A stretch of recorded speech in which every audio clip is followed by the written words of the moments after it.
Hello and welcome to Business Connections. I'm Cathy Petersen, a volunteer with the Dayton Area Chamber of Commerce. Today's topic is an important one for business leaders in the Dayton region. Workforce is consistently the #1 concern for member businesses when asked in our annual member survey. Today we welcome from Columbus Mr. Ryan Burgess, Director of the Governor's Office of Workforce Transformation, and the Dayton Area Chamber of Commerce's own President and CEO, Phil Parker. Gentlemen, welcome to the show. It's always great to see you and talk about such an important topic. It is indeed. Absolutely. In the next half hour, we plan to dive into work that's being done around workforce. And I'll start with you, Mr. Burgess. Could you give us an overall idea of our workforce situation in the state of Ohio? Yeah, great. Well, Cathy, first of all, thanks for having me today. Great to be here and great to spend the day in Dayton. First, a little bit about our office, the Governor's Office of Workforce Transformation. Governor Kasich created it when he came into office, really recognizing the importance of workforce across the state. So our role in our office is to work with 13 state agencies and about 100 different programs that touch workforce at the state level. We work with his Executive Workforce Board to set the strategic direction for the state of Ohio when it comes to workforce. So that's the role that we play. I think Governor Kasich, he is so passionate about this issue for a couple reasons. One, he wants businesses to thrive in the state of Ohio, and you have to have a skilled and productive workforce to compete in the global economy that we're in. And then he also wants individuals to be able to rise to his or her God-given potential. And a way that you can do that is with a good job. So that's the role that our office plays and how we work with the Governor's Executive Workforce Board to try to set forward his strategic vision for the state. To answer your question directly about kind of how we view workforce in the state right now, we have a lot of positive momentum in the state. Since 2011, almost 450,000 private sector jobs have been created, which is great. When you look at wage growth, our wages continue to outpace national averages across the country. And then when you look at the labor pool, meaning the number of people who are actively seeking employment, we're seeing growth in the labor pool. So we have a lot of momentum in the state. The challenges we have, I would say, are kind of more macro level.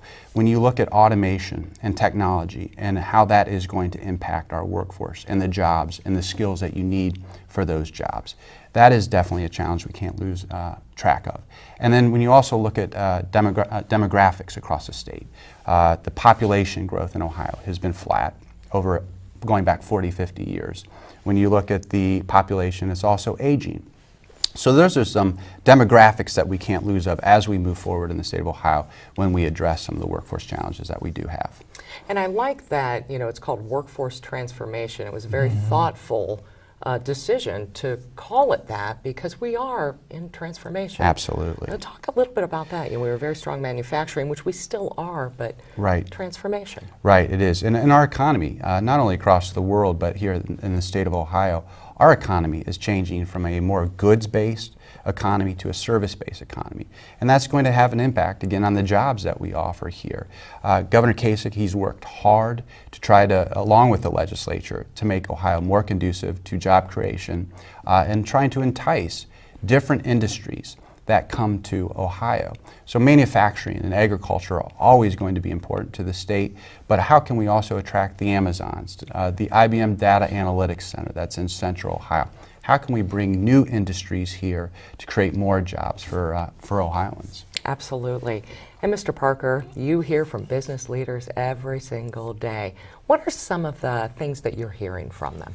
Well, Cathy, that's a great question because you're right. We've done a number of surveys. We talk to the business community. We interact with a number of other organizations like Ryan's. And we keep hearing the feedback is, do we really have the qualified workers that we need to make this transformation? And that's a very insightful word, as you said, because we are going through this transformation in the state that we need to make sure that our citizens, and when I say citizens, I'm not just talking about just our youth, I'm talking about all age groups that want and need to work in this state. We need to make sure that they're all ready, that they all have the skill sets so that they can perform and be in productive careers. And that's one of our greatest challenges. I mean, when you look at our region, we've got so much to offer. We've got people, but we just need to make sure that they are trained and ready for the work of the future. And I think every state probably in the union is going through this, but certainly Ohio is.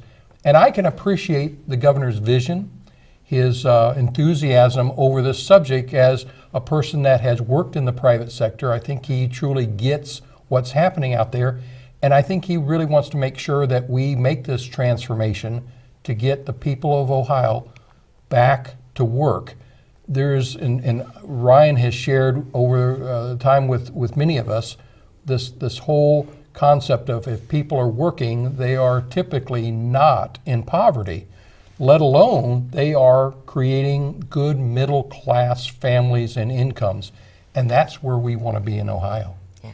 What are some of the industries that you see, for those that aren't familiar with our workforce challenges, what are some of the industries that need trained workers? Oh, that's a great right question. now? Great question. So as you started the show and you said we have historically been a manufacturing town. So you're right. So your viewers will look at our community and say, well, we have been historically manufacturing and to a great degree a military town. But let's take the manufacturing piece. It's not just the assembly, the routine assembly of parts or making of parts. It's now using advanced materials and advanced concepts of manufacturing, and that takes a little bit different skill set of, no offense, of just hanging something on like a fender. It really now creates a use of computerization and some other skills that perhaps some of our citizens have never had access to. And we need to make sure that those types of jobs are going to have the education, the training. And by the way, and I'm sure Ryan will probably mention this, education doesn't always mean a 4-year degree. Let me stress that. Education can mean a lot of things. It can mean certifications. Certainly in the old days we thought of just a high school education. I'll make the case that says people need more than just a high school education. They need something beyond that to get them the true skill sets that we need in this 21st and someday 22nd century economy. Absolutely, and we are fortunate in the Dayton region that we do have some of those educational institutions, Sinclair Community College, right. You have Miami Valley Career Technology Center, right, that can provide that training. So we're fortunate.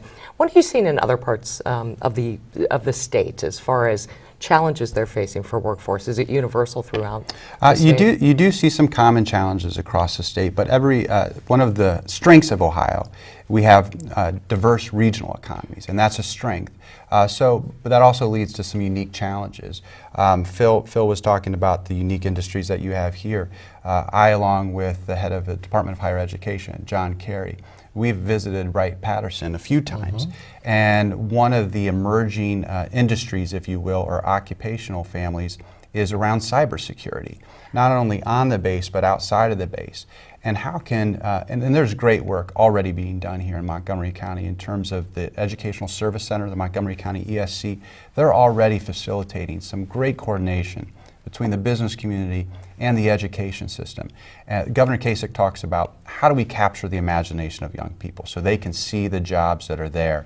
And so there's already good work in terms of trying to connect the school systems around this region with Wright-Patterson and also the other FUYA, for instance, the different careers and occupations that are available there. So there's already some really good coordination here in Montgomery County. And Cathy, if I may add, Ryan just used the word coordination, and I hope he doesn't mind. I use the term alignment a lot in my conversations with the business community and many of the educational institutions. It's about aligning whatever you refer to as education and training, however you define that, and we define that in a lot of different ways, aligning it to the needs of the business community, of the jobs that are out there or that are going to be out there. And no offense, but there's no use us spending a lot of extra resources in training folks for jobs that won't appear. We need to be training for the jobs that are here or are coming. I think my son played hockey. We talked about hockey. And Gretzky used to have this saying about he didn't play where the puck was, he played to where the puck was going to be. That's why he was so great of an athlete. That's what we have to look at. We need to look at where the puck is going to be in our community, and that's that transformation of those jobs. Absolutely. That's a perfect analogy for it. It really is. It's easier to understand it and picture it that way. You know, we have programs here that expose many youth in our community, like Summer Youth Works, to different careers. And one of the things I hear consistently is when they do go to some of the manufacturing facilities, these young people, you know, they have a vision of what manufacturing is. When they get there, it is all advanced. It's computers. It's different. It's not what manufacturing used to be. So, you know, programs like that can expose them to those industries. What are your hopes for, you know, our young people as they're Right. So to tell you a little bit about an exercise that we've been through the governor's office and working with the governor's executive workforce board, which Phil is a member of, last fall, Governor Kasich, he challenged his board to kind of go back to their local communities, identify the challenges that we face around workforce, and then to come up with some ideas and solutions to address those challenges. We took about 3 months where the board members did just that. They went back to the local communities. They talked to business leaders, they talked to education leaders, nonprofits, all the different stakeholders around workforce. They identified a number of challenges that we face in their communities. We categorized them, and then we came up and they took quite a bit of time to identify solutions and how we can address those challenges. So in December, the board presented to Governor Kasich a report containing about 58 recommendations of how we can address different challenges, different workforce challenges across the state. And I would tell you the theme, the overarching theme, and Phil was already getting at this, the overarching theme of the report is how do we better align the business community and the education system. For all the reasons we've talked about, the speed of change and the type of change that we're going to see in jobs, they have to be attached at the hip. The communication has to be ongoing and consistent. So from those recommendations, a number of them, of the 58 recommendations, about 20 of them became proposals in the governor's executive workforce budget, which maybe we can talk a little bit about. Which is ongoing right now as we speak. Absolutely. Right. So we're in the middle of the budget process right now, but a lot of those budget proposals get to the very heart of how do we better align business and education across the state. Absolutely. You know, collaboration and communication, those were two of the key points that you brought up.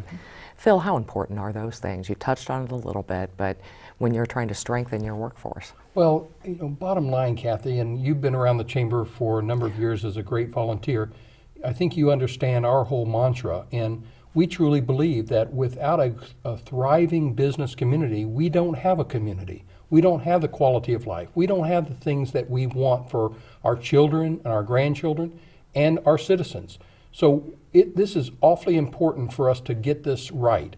We have made some good strides over the last, especially over the last 8 or 10 years. We've made some great progress, but there's still a lot of work to do, and that's why it's important that we understand the resources that are in this community. When I say community, I'm talking about the education and training community. And quite frankly, there are a lot of resources.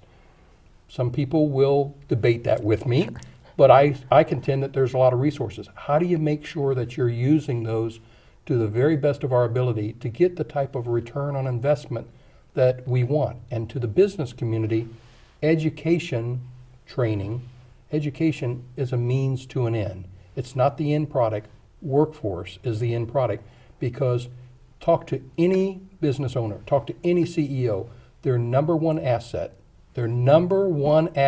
always, if they're enlightened at all as a leader, is their people. It's their people. They drive the business, whether they are a leader or a worker, they drive the success of that business. And that's what we want. I believe that's what the governor wants. I believe the governor sees us really driving this through the education community, but making sure that we are a workforce of the 21st and 22nd century. Yes, it really is an investment in people. You know, Right. if we want to make our businesses strong. You know, you talked about the budget for workforce. Right. You know, what can we expect as this process goes along? Thanks. I'd like to share maybe a few proposals. We've talked about the alignment of business and education. One of the constant refrains that I hear as I travel the state from business owners is we're not getting the talent that we need to grow our businesses. So one of the proposals to address that is really a call to action to the business community. They need to get in the room with our educational leaders and directly articulate what jobs and skills are available. So one of the proposals is to have local superintendents appoint 3 non-voting members to their school board who represent business interests in their local communities or their region, to serve as kind of that conduit between the education community and business. They're there to talk about what the in-demand jobs are, what the in-demand skills are, and just helping facilitate that conversation. So that's one proposal to kind of get at this. And may I Please, add? Phil. May I add? This is a step up from what a dramatic step up, especially in some school districts. But most school districts, if not all, are supposed to have accountability committees where the business community is involved. This is a true step up to having more business leaders at the table, in the room, helping to make decisions. They may be non-voting, along with those elected school board members, but helping them understand the real alignment that needs to be done with their resources for those future jobs for their constituents. In this case, their children. Absolutely. That's right. And then another proposal is, how can we better position teachers when they have career counseling conversations? How can we better position them with an understanding of what the in-demand jobs and skills are in their local communities? So one of our proposals is, as a part of the licensure renewal process for teachers, is once every 5 years, are they engaging in some type of industry experience or industry tours? And I already mentioned it's happening here in Montgomery County already, where as a part of professional development days, a group of teachers will go tour local businesses, and they start to have those conversations with business owners and plant managers, and they can see the jobs that exist today and the skills that are needed. What that can start to do then is open up channels of communication between business owners and educators. And I think a positive byproduct of this is now business leaders will have a better understanding of the education climate in their local communities. It's really about starting to build stronger local communities by connecting business and educators. Well, and I know for the teaching community, my wife is a former teacher, they could look at this and say, well, we think that we already know that answer.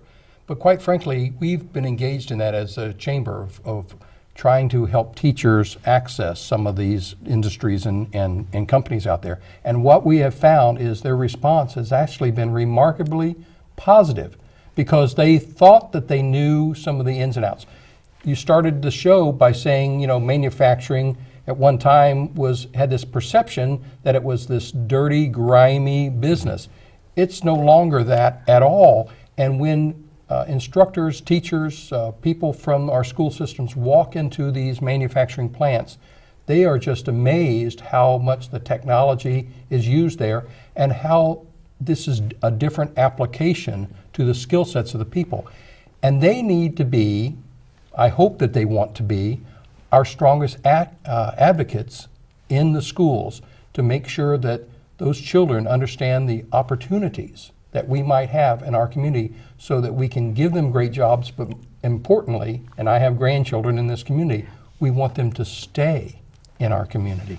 Yes, that has been such a huge issue for many communities, but especially the Dayton region. They call it the brain drain. We have these amazing young people because we have these fantastic higher education institutions, but when they graduate, they leave, and we'd love for them to stay. That's right. How do you address that challenge? Well, and the couple of proposals I shared, yes. I think start to get at that, just creating greater awareness. The governor talks about how do we capture the imagination of young people so they understand the careers that are available to them. Another proposal as a part of our budget is how do we build out work-based learning experiences for our students. Today's schools have the flexibility to provide credit for non-classroom activities. But what we'd like to see is how could we put students in the position where they can take advantage of internships and co-ops and apprenticeship programs. We say the best way to learn about work is to work, where they can start to develop those soft skills that so many business owners seek. So I think that's another way where we can start to create greater awareness of the jobs that are here in your local community. When I talk to business owners in rural areas, a lot of times they say that our young people think they have to move away to find a job because they simply just don't know. Right. And no offense, but we all have busy lives, and they don't know about the jobs that exist in their communities. Those of us that live in metro areas, we all drive by 50, 60 buildings a day, and rarely do we actually know what people inside of those buildings are doing. So how do we create greater awareness about the good jobs that we have in local communities across the state of Ohio? And I know the Chamber is very connected to young professionals. We What are. are some of the things that you hope for in engaging them? Well, I think you hit it. I mean, you said, you used the term brain drain, and that just scares us. I mean, that's one of the things I think that keeps me awake at night. Why are we losing people? And remember, I got children and grandchildren in this community, so I think about those things. So I want to make sure that we really understand the real commitment that needs to be made by those providers of education and training to what the business community wants.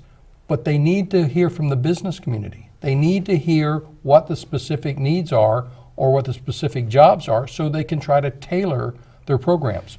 The state has tremendous resources, but just like politics, education is typically local.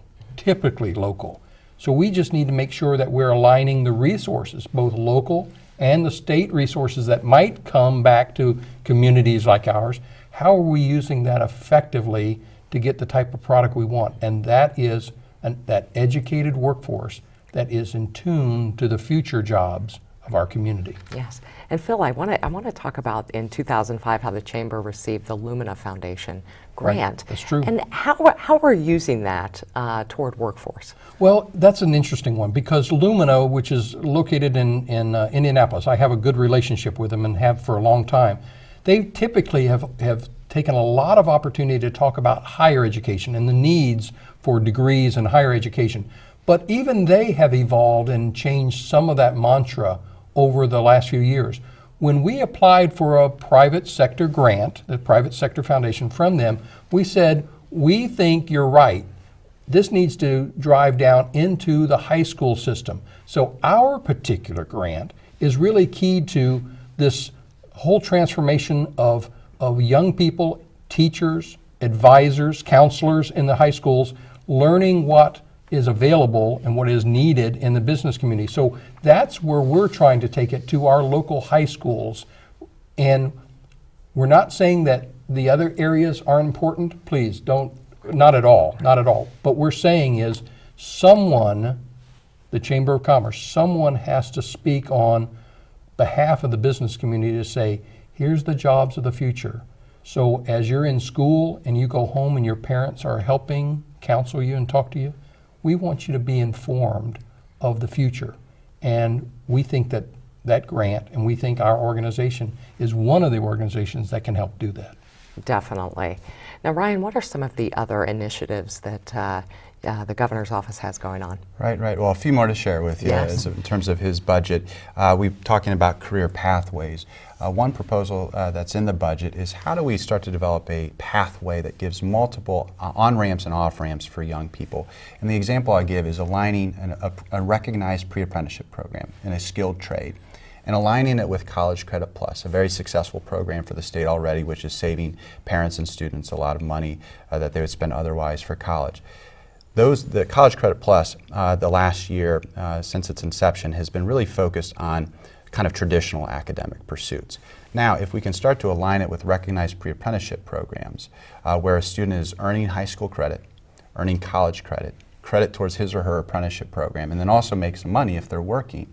Now you have a pathway for a student where they may decide to go right into the workforce. They may decide to go to a 2-year institution, ultimately go to a 4-year institution. So now, and they have a credential with them that they will always have to demonstrate a skill and a competency that they have. So Phil already mentioned it earlier. The point is, how do we develop more pathways and let young people know that not every career runs through a 4-year degree. There are a lot of great jobs across the state of Ohio, across our country, that requires a 2-year degree or some type of credential and certification where you can make good wages and not incur a lot of college debt. Definitely. Phil, do you want to add anything to that? Just one last item, and as I think about this thing, we've made a lot of progress in Montgomery County, but our chamber represents businesses even outside of Montgomery County, so we need to make sure that our other counties are engaged in this whole initiative of making sure that their school systems and their businesses are working together and trying to align that. I'm very proud of the work that we have done in Montgomery County, the urban county.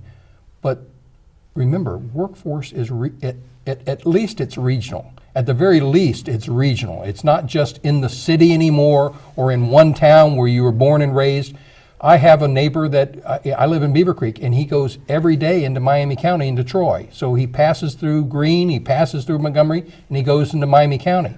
It is important that all of our region be uplifted by this initiative, and I hope that we can get more of that out to our other school districts and our other community leaders. It certainly does. It has to be a regional effort. That's right. Final thoughts. Time is flying. We could talk about this all day, but what are some of your final thoughts? Great. Well, no, again, appreciate the opportunity to be with you today. And I think you find in the governor's executive budget a lot of exciting proposals in terms of how do we better align business and education. We are going to face a period of time now where the churn of industries, the churn of jobs is going to take on a pace that we probably haven't seen before. I'm confident that we have the resources and assets in the state. It's just how do we better coordinate them? How do we better align them? So as we go through this churning process, that when folks do find themselves in a position where they have been dislocated for some given reason, that there are the resources and the culture of continuous learning where we can help that person get back into the workforce as quickly and as efficiently as possible. But I believe we have some proposals that really start to get at that in the governor's budget. Looking forward to seeing those, making their magic. Final thoughts, Phil? You know, over the years that I've been in Ohio, we've had a lot of governors that love to talk about being the education governor. There's nothing wrong with that. I'm not taking a shot at anybody in the past. This is my feeling, so I'll speak personally. This governor is a worker. This governor is a workforce governor. He really understands that that's what we need at this time in Ohio. And I believe that he has given a lot of thought to that vision. And I appreciate that because that's what the business community needs. That's what we say that we need. And I hope that we are able to continue to make some great progress under his leadership. So thanks. Wonderful. Thank you both so much. Ryan Burgess from the Governor's Office of Workforce Transformation and Dayton Area Chamber of Commerce, President and CEO Phil Parker. Thank you Kathy. both. And thank you for joining us for this edition of Business Connections. I'm Cathy Petersen. Thank you. The number one topic on employers' list of challenges continues to be how they can recruit and retain a well-educated, trained, and motivated workforce. Today's program highlights one of the state's key initiatives whose sole purpose is making sure Ohio has a competitive 21st century workforce. Our guest today, Ryan Burgess, the Director of the Governor's Office of Workforce Transformation, is dedicating most of his waking hours to helping solve this challenge. Governor Kasich created this initiative and a statewide diverse board of leaders who know that if Ohio is to compete in a global economy, we must strive to have the most competent workers we can have to drive our businesses. We have much heavy lifting ahead, but have made significant progress in most of our communities across Ohio. Our region has focused much on this issue and will not stop until we can declare that Ohio has a clear competitive advantage for its many industries. If we can't get this right, it will not bode well for Ohio's economy nor its citizens. Our education and training providers play the key role in this initiative, but must have the support of business, elected leaders, and yes, even parents as we shape the future workforce. I can think of no more pressing issue than finding and creating jobs for Ohioans. But we must make sure we're using every available resource we have to implement this initiative. This is not easy, it's complex, but Ohio has many good ideas and dedicated leaders who understand our quest. We hope we can count on the support of every Ohioan to solve Ohio employers' biggest challenge.